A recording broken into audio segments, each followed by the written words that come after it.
नमस्कार विद्यार्थी मित्रांनो, आपला वर्ग 8वा इंग्रजी माध्यम विषय मराठी या वर्गात तुमचं सगळ्यांचं स्वागत आहे।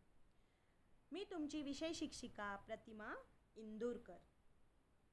आज आपण पहिला पाठ जो काही आहे तो शिकण्याआधी एक लक्षात घ्या, सर्वांनी पटकन जायचं आणि आपलं पाठ्यपुस्तक आपल्या समोर काढून ठेवायचं। मराठी विषयाचं पाठ्यपुस्तक सर्वांनी समोर उघडून ठेवावे। ठीक आहे, तर आपल्याला आज पहिली कविता पाहायची आहे। ती आहे आम्ही चालवू हा पुढे वारसा। आम्ही चालवू हा पुढे वारसा ही आहे कवी जगदीश खेबुडकर यांची कविता, जी आपण आज शिकणार आहोत। तर कवी जगदीश खेबुडकर कोण होते? तर या फोटोत दिसणाऱ्या ज्या व्यक्ती आहेत, दोन्ही व्यक्ती एकच आहेत, ते आहेत जगदीश खेबुडकर। त्यांचा जन्म 1932 साली आणि मृत्यू 2011 साली झाला। फक्त जन्म मृत्यूच नाही, तर आपल्याला त्यांचा थोडक्यात परिचय देखील पाहायचा आहे। जगदीश खेबुडकर या कवींचा परिचय आपल्याला पाहता येईल। इथे त्यांचे जन्म मृत्यूचे दिनांक इसवी सनासोबत दिलेले आहेत। 10 मे इसवी सन 1932 रोजी त्यांचा जन्म झाला होता, तर 3 मे इसवी सन 2011 रोजी त्यांचा मृत्यू झाला। ते एक मराठी गीतकार होते। त्यांचं जन्म नाव जगदीश खेबुडकर। त्यांचा जन्म खेबवडे हळदी कोल्हापूर जिल्हा महाराष्ट्र येथे झाला। त्यांचा मृत्यू कोल्हापूर महाराष्ट्र येथेच झालेला आहे। त्यांचं राष्ट्रीयत्व काय आहे? तर भारतीय आहे। कार्यक्षेत्र पाहता येईल, गीतकार होते, कविता लिहिल्या त्यांनी, साहित्य लिहिलं, चित्रपट सुद्धा लिहिले। त्यांची भाषा ही मराठी होती, साहजिक आहे, म्हणूनच आज आपण मराठी कविता पाहत आहोत। त्यांचा प्रसिद्ध साहित्य प्रकार पाहता येईल की गीतरचना हाच त्यांचा एक साहित्य प्रकार होता। त्यांची प्रसिद्ध साहित्य कृती पिंजरा हा मराठी प्रसिद्ध चित्रपट आहे। तुम्ही तुमच्या घरी आई वडिलांना विचारलं तर त्यांना लक्षात येईल की पिंजरा हा मराठी चित्रपट, त्याच्यातील जी काही गाणे होते, जी काही गीत होते, ते सर्व यांचीच साहित्य आहे। त्यांना किती अपत्य होते? अभंग, मुक्तछंद ही मुले, कविता, पडळकर, अंगाई, महाजनी या मुली, असं त्यांच्या अपत्यांची नाव। पुरस्कार, महाराष्ट्र राज्य शासनाच्या वतीने त्यांना 11 वेळा सन्मानित करण्यात आलेला आहे। एवढंच नाही, तर त्यांच्या नावावर 60 पेक्षा जास्त पुरस्कारांची नोंद आहे। तर खेबुडकरांचा जन्म 10 मे इसवी सन 1932 रोजी कोल्हापूर येथील राधानगरी रस्त्यावरील खेबवडे हळदी या गावी झाला। वडिलांच्या शिक्षकाच्या नोकरीमुळे त्यांच्या सतत बदल्या होत असत, त्यामुळे खेबुडकरांचे प्राथमिक शिक्षण वेगवेगळ्या ठिकाणी झाले। वयाच्या 16व्या वर्षी मानवते तू विधवा झालीस हे एक त्यांनी दीर्घ काव्य लिहिलं। ते त्यांचं पहिलं दीर्घ काव्य होतं असं मानलं जातं।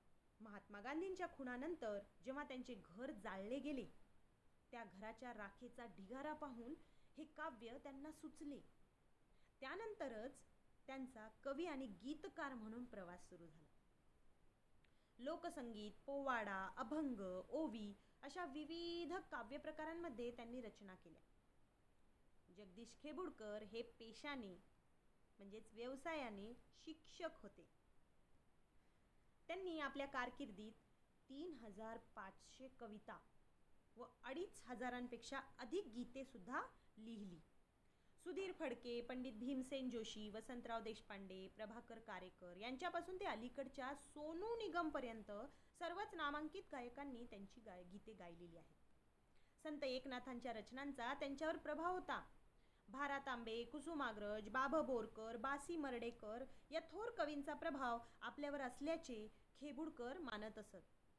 साधे सोपे परंतु अर्थगर्भ म्हणजे अतिशय खोलवर असणारा अर्थ व नादमयी शब्द हे त्यांच्या गाण्याचे वैशिष्ट्य होते। जेव्हा त्यांच्या शेवटच्या काळात त्यांना आधार रुग्णालयामध्ये दाखल करण्यात आले होते, त्यावेळी उपचार घेतानाही त्यांचे गीत लेखनाचे कार्य सुरूच होते।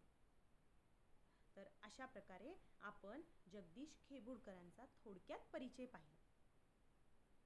आपली कविता सुरू करण्याच्या आधी सगळ्यांनी पुस्तकं समोर ठेवलीच असतील अशी अपेक्षा. तर कविता आपण सुरू करूया. कवितेचं पहिलं कडवं पहा. गुरुने दिला ज्ञानरूपी वसा, गुरुने दिला ज्ञानरूपी वसा, आम्ही चालवू हा पुढे वारसा. पिता बंधू स्नेही तुम्ही माऊली, पिता बंधू स्नेही तुम्ही माऊली, तुम्ही कल्पवृक्षा तळी सावली, तुम्ही सूर्य आम्हा दिला कवडसा. अशा प्रकारे आपण हे पहिलं कडवं वाचून पाहिलं.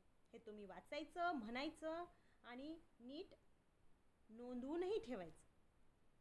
वाचा, ऐका आणि म्हणूनही पहा. या कवितेत कवींना द्यायचंय काय नेमकं? कवी म्हणतायत की गुरुजनांच्या शिकवणीतून ज्ञान मिळवलेले जे विद्यार्थी आहेत त्यांनी गुरूंची महती या गीतातून सांगितली आहे. सद्गुण म्हणजे चांगले गुण स्वीकारून आम्ही गुरूंनी दिलेला हा वारसा पुढे चालू ठेवू असे आश्वासन या गीतात दिलेले आहे. या कडव्याचा अर्थ आपल्याला असा सांगता येईल की गुरुने आम्हाला ज्ञानरूपी व्रत दिले आहे. आमच्या गुरुने आम्हाला ज्ञानरूपी व्रत दिले आहे. ते व्रत आम्ही नम्रतेने स्वीकारले आहे. गुरूंचा हा वारसा आम्ही असाच पुढे चालू ठेवू. गुरुने दिला ज्ञानरूपी वसा, आम्ही चालवू हा पुढे वारसा. तर गुरुने आम्हाला ज्ञानरूपी व्रत दिले आहे. ते व्रत आम्ही नम्रतेने स्वीकारले आहे आणि गुरूंचा हा वारसा आम्ही पुढे चालू ठेवू. पुढचं जे कडवं आहे, पिता बंधू स्नेही तुम्ही माऊली, तुम्ही कल्पवृक्षा तळी सावली, तुम्ही सूर्य आम्हा दिला कवडसा. याचा अर्थ सांगता येईल आपल्याला की तुम्हीच आमचे वडील आहात. कोण? हे गुरु ज्यांनी आपल्याला ज्ञानरूपी वसा दिलेला आहे. त्यांना हे विद्यार्थी काय म्हणतायत? तुम्हीच आमचे वडील आहात, भाऊ आहात आणि मित्रही आहात. तुम्हीच आमची प्रत्यक्ष रूपी माताही आहात. हवे ते देणारे कल्पतरूचे झाडही म्हणजेच वृक्षही तुम्हीच आहात. अशा कल्पतरूच्या वृक्षाखाली तुम्ही आमची शीतल सावली आहात. तुम्हीच प्रत्यक्ष सूर्य आहात आणि या तुमच्या तेजाचा कवडसा तुम्ही आम्हाला दिलेला आहे. पुढचं कडवं पहा. जिथे काल अंकुर बीजातले, तिथे आज वेलीवरी ही फुले, फलद्रूप हा वृक्ष व्हावा तसा. सुरुवातीला आपण या कडव्याचा अर्थ पाहूया. जिथे काल अंकुर बीजातले, तिथे वेलीवरी ही फुले, फलद्रूप हा वृक्ष व्हावा तसा. याचा अर्थ आहे की आमच्या मनात तुम्ही पूर्वीच ज्ञानाचे बीज रुजवलेले आहे. आमच्या मनात तुम्ही पूर्वीच ज्ञानाचे बीज रुजवले आहे. आज त्याचा अंकुर रुजला आहे. त्या बीजाची आज वेळ झाली आहे. त्या रुजलेल्या बीजाची आज वेळ झाली आहे की त्यावर सुंदर फुले फुलली आहेत. हा ज्ञानाचा वृक्ष आता फळांनी बहरून गेला आहे. तुमची शिकवण आमच्यात खोल रुजून त्याची पूर्णता अशाच प्रकारे झाली आहे. तुम्ही पूर्वीच आमच्या मनामध्ये जे बीज रुजवले त्याचा अंकुर आज रुजला आणि आज त्या बीजाची अशी वेळ झाली की त्यावर सुंदर फुले फुलली आहेत आणि त्या वृक्षाला फळांनी बहरून टाकले आहे.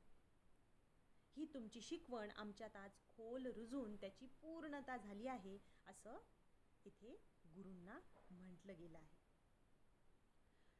पुढे पहा की आपण पुढचं कडवं पाहू. शिकू धीरता शूरता वीरता, शिकू धीरता शूरता वीरता, धरू थोर विद्ये सवे नम्रता, धरू थोर विद्ये सवे नम्रता, मनी ध्यास हा एक लागो असा, मनी ध्यास हा एक लागो असा. या कडव्याचा अर्थ सांगताना आपल्याला असं सांगता येईल की आम्ही धैर्य, शौर्य व पराक्रम शिकणार आहोत. शिकू धीरता शूरता वीरता, आम्ही धैर्य, शौर्य व पराक्रम शिकणार आहोत. थोर ज्ञानासोबत आम्ही आमच्या मनात नम्रताही धारण करणार आहोत. थोर ज्ञानासोबत आम्ही आमच्या मनात नम्रताही धारण करणार आहोत अशा प्रकारच्या व्यक्तिमत्वाचा ध्यास सदैव आम्हाला असो अशीच मनोमन प्रार्थना आहे, असं कवी या कडव्यातून स्पष्ट करतात. शिकू धीरता शूरता वीरता, धरू थोर विद्ये सवे नम्रता, मणी ध्यास हा एक लागो असा. आमच्या मनात असाच एक ध्यास सदैव लागो अशी मनोमन कवी प्रार्थना करत आहेत.